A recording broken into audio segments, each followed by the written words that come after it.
खुलुमबाय बे समाव बडोलेण्ड इंखं टेलिभिजननि स्टुडिअआव आंनि हा ब्रह्म। खुलुमबाय आं ज्योति बसुमतारी। दिनैनि गाहाय रादाबफोराव दङ। सीआरपीएफनि जवान महेन्द्र लक्सरा झारखन्डआव आईईडी बेफ्रुनाय जिउ गोमादों। काछार पुलिसआ आसाम राइफल्सनि हेफाजाबाव बराक सेरफाङाव 8 कौटि रांनि ड्राग्स आरो सिगारेट जब्द खालामदों। मिजोरामाव बयनिख्रुइ बांसिन अखा हानायखौ रेबगान्थि खालामदों।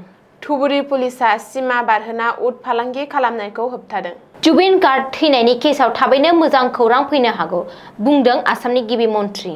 एबसुआ जुबिन गार्ग थैनायनि सायाव सीबीआईजों नायबिजिरनो खावलायदों। मेघालयनि रिपयनि उमसिं मार्केटआव मोनसे आईईडी मोनदों। दानिया फैदो आबुं रादाबाव।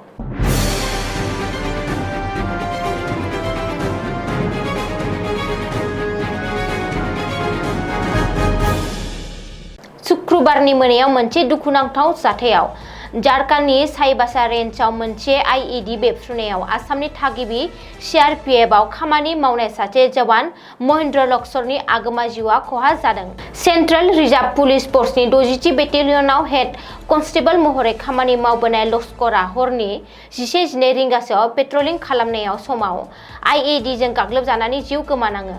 सुलुंनिफ्राय मिथिनाय बायदिब्ला लक्सरनि हानजाया झारखन्डनि साइबासा रेन्ज गुदु अरनाव पेट्रलिं होबाय थानाय समावनो आईईडी बेफ्रुदोंमोन। नगाव जिल्लानि कामरुपनि कुनवारिटिनि गामि थागिबि लक्सरखौ जाथायथिलियाव थैबाय होननानै फोसावनाय जायो। बे बेफ्रुनायाव गुबुन माखासे सुबुंफोरा जोखोम जाबावो। लक्सरनि थैनायनि खौराङा बिथांनि गामि आरो गासै कामरुप ओनसोलखौनो सोमोनांहोदोंमोन। बे खौरांखौ मोननानै बिथांनि बिमा, बिसि आरो गथ' गथायफोरजों लोगोसे बिथांनि नखरा दुखुआव गोग्लैदोंमोन। मिथिनो मोननाय बायदिब्ला लक्सरा थैनायनि सानसे सिगां बे जायगायाव बेफोरबायदि आईईडी बेफ्रुनायनि सोमोन्दै बिसिनो मिथिसारहोदोंमोन। गोथै सहखौ थाबैनो गामियाव लाबोगासिनो होनना मिथिहोदों सीआरपीएफनि मावख'गिरिया। आसाम पुलिसनि मोनसे हानजाया आसाम राइफल्सनि हेफाजाबाव 8 कौटि रां बेसेननि याबा टेब्लेटफोर आरो सिगारेट जब्द खालामनो हादों। गिबि मन्थ्रि डक्टर हिमन्त बिश्व शर्माया मिथिहोदों दि बराक दैमायाव गंसे नावखौ सिग्रोमनानै 10,000 याबा टेब्लेट आरो 1,25,000 पेकेट सिगारेटफोरखौ हमनो हादों। जाहोनाव काछार जिल्लानि पुलिस आरो आसाम राइफल्सखौ बाख्नायदों गिबि मन्थ्रिया। नोजोर होनो गोनांदि याबा टेब्लेटफोरखौ भारतआव गोबां निसा गोनां आखु आरो सावस्रिनि थाखाय गोब्राब खैफोदनि थाखाय होबथानाय जादों। बराक हायेननि सिमा बारनानै लांखारनायनि थाखाय बेफोरबादि नेटवर्कफोरखौ फोजोबनो थाखाय एजेन्सिफोरनि गेजेराव नोजोर आरो हेफाजाब बांहोयो। बेनि फुंखाखौ मिथिनो आरो सिखाव फालांगिजों लोब्बा थानाय सुबुंफोरखौ सिनायथिनो थाखाय आरोबाव नायबिजिरगासिनो दं होननानै फोरमायथिदों आसाम पुलिसआ। भारतनि बोथोर बिगियान बिफाननि फोरमायनाय बायदिब्ला मिजोरामाव बयनिख्रुइबो बांसिन अखा हागासिनो दं। गुवाहाटी ओनसोलारि बोथोर बिगियान मिरुनि खारथिनिफ्राय मिथिनो मोनोदि मिजोरामनि सावंटेंआव थांनाय 24 घन्टायाव 13 सेन्टिमिटार अखा हानानै ओनसोलाव बयनिख्रुइबो बांसिन रेकर्ड खालामदों। गुबुन मख'जाथाव अखा हानायनि बिबाङा काउजल, बगापा, कलासिब, सानपुरा आरो दुर्लभसेरायाव अखा हानायनि खौरां मोन्दों। मेघालय, नागालेण्ड, मिजोराम आरो त्रिपुरानि बांसिन ओनसोलावनो अखा हादों। अरुणाचल प्रदेशनि माखासे ओनसोलफोराव रेजें अखा हादों।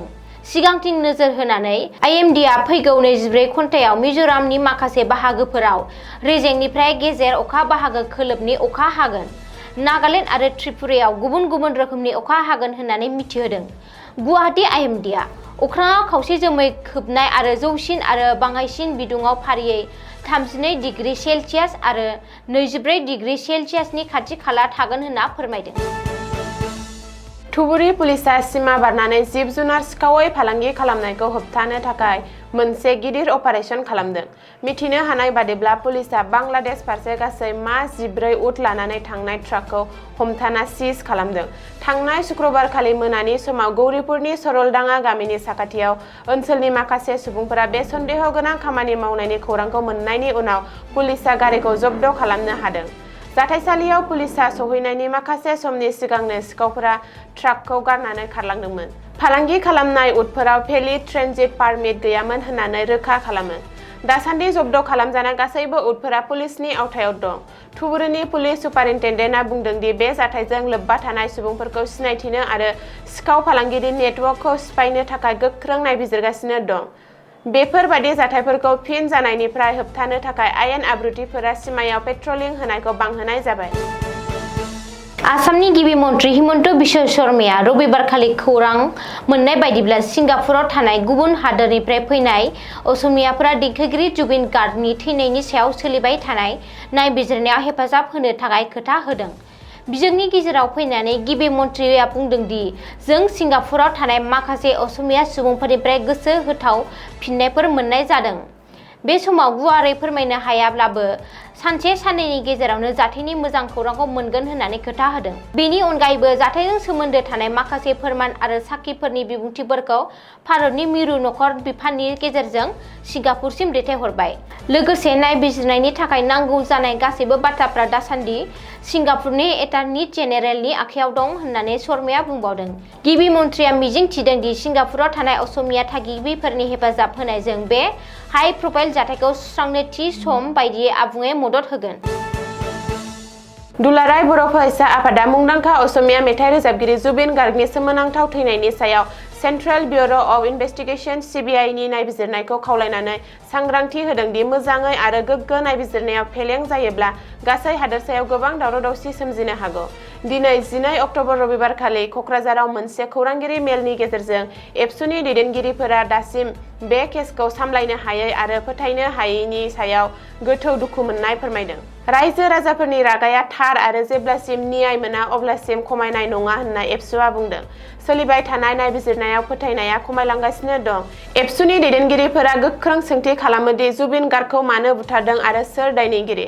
बिथांमोनहा अजद होदों दि रोजाबगिरिखौ हटेल रुमनिफ्राय दैमासिम लांनानै नारसिनदोंमोन आरो लाइफ जेकेट गैयालासे सानस्रिनो होदोंमोन। इउनियनआ आरोबाव दाबि खालामदों दि जुबिनखौ दैयाव नारसिननाय जादोंमोन। बेखौ गोसो जानानै नेवसिनायनि मोनसे केस होननानै फोरमायदों, जायनि थाखाय फारागथि गैयै नायबिजिरनांगौनि गोनांथि दं। एबसुआ स्पेशियेल इनभेस्टिगेशन टीमनि गाहाय आरो स्पेशियेल DGP मुन्ना प्रसाद गुप्तानि फिननायखौ लानानै गोजोननाय गैयैखौ फोरमायो। बिथांनि फिननायफोरा रोखा नङा आरो केसनि गुबै आयदाफोरखौ सावरायाखै होननानै अजद लाबोदों एबसुनि आफादगिरि दिपेन बर'आ। मेघालयनि रिफय जिल्लानि उमसिं बाजाराव रबिबारखालि मोनसे बेरफ्रुग्रा डिभाइस IED-खौ रैखाथि हान्जाया रैखाथियै बोखांनो हादों। मिथिनो हानाय बायदिब्ला मेघालय रुरेल बेंकनि मोखाङाव थानाय मोनसे कम्पाउन्डआव बेंकआव सोना गारना दोननाय थासारिया बोखांनो हादोंमोन होननानै SP बिबेकानन्द सिंहआ फोरमायदों। जाथायसालियाव K9 इउनिटजों लोगोसे बमा डिटेक्शन एन्ड डिस्प'जल स्क्वाड BDDS-खौ थाबैनो थावनियाव दैथायहरनाय जायो। जायगाखौ नायबिजिरखांनायनि उनाव हान्जाफोरा बेरफ्रुग्रा मुवाफोरखौ फोरमान खालामो आरो BDDS हान्जाया दसे समनि उनावनो IED-खौ रैखाथियै निउट्रेलाइज खालामो। नायबिजिरनायाव IED-खौ 4.7 किल'ग्राम जिलेटिन, 10 डिटेनेटर आरो 50 लहानि रडफोरखौ थुख्रा-थुख्रा खालामनानै बानायनाय जादोंमोन। लोगोसे बे जाथायाव सांग्रांथिफोरखौ SOP बायदियै लानाय जायो। बे जाथायाव सासेबो सुबुङा खहा जायाखै। बबेखानि बे जाथायनि गुबै दायनिगिरिखौ दासान्दि बिबानगिरिफ्रा खानो थाखाय गोख्रों खामानि मावगासिनो दङ। दिनैनि रादाबा एसेनोसै। गोजोन्थों।